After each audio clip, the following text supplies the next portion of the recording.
Okay, I say we talk about the business of you. This is the most interesting subject in the world, you. We all are tuned into the radio station. What's in it for me? WIIFM. Yes, we're all interested in ourselves because, well, that's the one thing that matters most in each of our lives. But we are the owners of our lives. We are the CEOs of our lives. President, founder, CEO, big chief, grand poobah, whatever you want to call it. When we go to our jobs, we're employees. We're just sometimes just a number, but we're a face in the crowd. And we may be a manager. We may have a little bit of, power, authority, what have you. But ultimately, if you're an employee, you answer to someone else. And it's easy to shirk responsibility. It's easy to point fingers. And that's why you have all these meetings and issues and challenges in a lot of companies where nobody wants to take responsibility. Oh, but this or but that. And they don't want to look bad, right? If they take responsibility, they feel like they're looking bad. Like, look, I have a weakness. I messed up. No one likes to admit that. Well, employee mentality is dangerous at the workforce, at the workplace, but not only there, it's dangerous in life.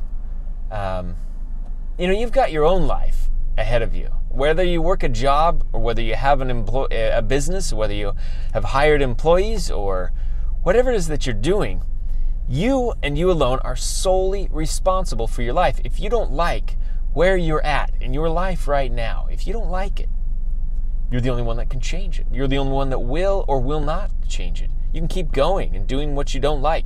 Or you can take a stand and go, I'm done with this. That's a CEO or business mentality. A business owner takes charge. They accept risk, calculated risk. They put in a little extra effort. Why? Because they own the business. If a phone rings and it's after 5 o'clock and a business owner is staying late, that business owner is going to be picking up the phone. You can bet. If it's an employee and it's after 5 o'clock, it's a good chance they won't. Well, it's 5 o'clock. I'm done. Paycheck. I'm out. Yeah. It's the huge difference between employee mentality and business owner mentality. And what I'm saying, whichever you have right now, start there and recognize that sometimes you got to change your stinking thinking. Sometimes your thinking stinks.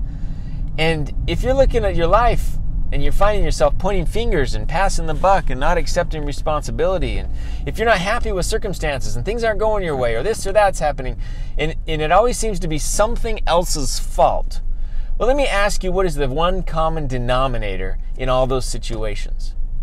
And that is you. You Incorporated.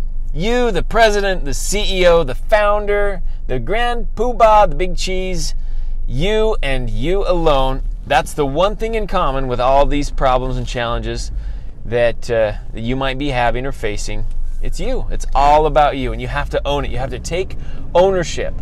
And that sounds like not too much fun, and a lot of people don't like it. That's why there's so many employees compared to so many fewer entrepreneurs. But as owner of your life, you really don't have a say in the matter. The title exists whether you realize it or not. You might go to work and have a title on your business card that suggests you're an employee, okay?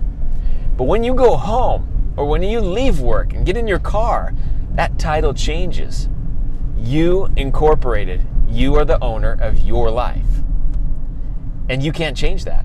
That's the interesting thing. That title is born with you, because you are the only one in control and in charge of your own life. So amazingly, we sometimes get this employee mentality and let it spill over into our personal lives. And we can't do that. We have to be business owner minded. Even if you're an employee, own your job. Get there a little early. Put in the extra effort. Think like the boss does. Put yourself on the other side of the desk and say to yourself, what would I do if I owned this place? If this were my investment? I work where I work in my company, I'm a partner in the firm, and a lot of times I get asked by my partner, there's decisions that need to be made, and some employees will throw ideas out, like, yeah, we should do that, we should do this, and things that cost money sometimes. And it's an interesting question in some of our management meetings. You know, if this were their agency, would they be so quick to want to spend money? If this money was coming out of their pocket, would they still make those same suggestions? Or would they reconsider and say, you know, do we really need that expense? It's so easy to spend other people's money, isn't it? Why? Because we're not taking full responsibility for our own lives. And so this goes back to the same type of a thing as what I've just been talking about. Ownership mentality. If you want to be an amazing employee at your job and you want to knock the socks off your managers and the owners of your business, think like they do and treat your job as if you owned it. Write that down. That was very, very good advice. Treat your job as if you own it. Now, that doesn't mean to be arrogant, walk around like you own the place. I'm not saying that. I'm saying make decisions carefully. Make decisions with consideration for the greater whole, because a lot of employees have that small-minded mentality of this is my world, and at 5 o'clock, I'm out of here, and all these other decisions, they don't really affect me. At the end of the day, I'm taking a paycheck, I'm going home, and I don't know what else happens after that. That is an employee mentality. You're only going to get so far in life with that thinking. We call it stinking thinking. So if you've got some of that, and you know if you do, if you've got some of that in the little cobwebs in the back of your mind, pay attention to it, because it's dangerous. It's very dangerous. And it's going to limit how far you can go in your life and in your career. Or as a business owner, it's going to really inhibit your ability to think like a business owner if you entertain those thoughts. You've got to stop. You've got to be aware, recognize the thoughts, and stop them and make some changes in your life. So, ownership mentality. You incorporated. You are the master of your fate. The captain. You are in the driver's seat. Whether you're an employee or not, I want whoever's listening, I want you to label yourself as a business owner, as an owner of, if not your job or your work, at least your life. So as soon as you leave, you've got to own the rest of your life. Everything from your health, if your physical condition, to your goals. How are your goals coming along? You know, this 3x5 goals, I carry these around with me everywhere. I keep talking about those.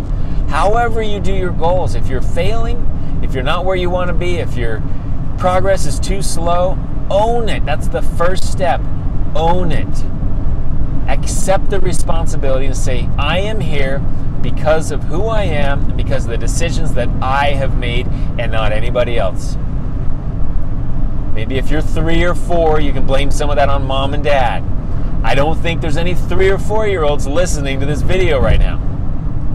So own it. Then take corrective action and start making steps to move forward and do something different. Because the definition of insanity, as we all know, is doing the same thing over and over, expecting different results. It'll never happen. So welcome to your life. Welcome to You Incorporated, you, the CEO. It's a brand new day, a new chapter. Something great will happen today if you and you alone make it happen.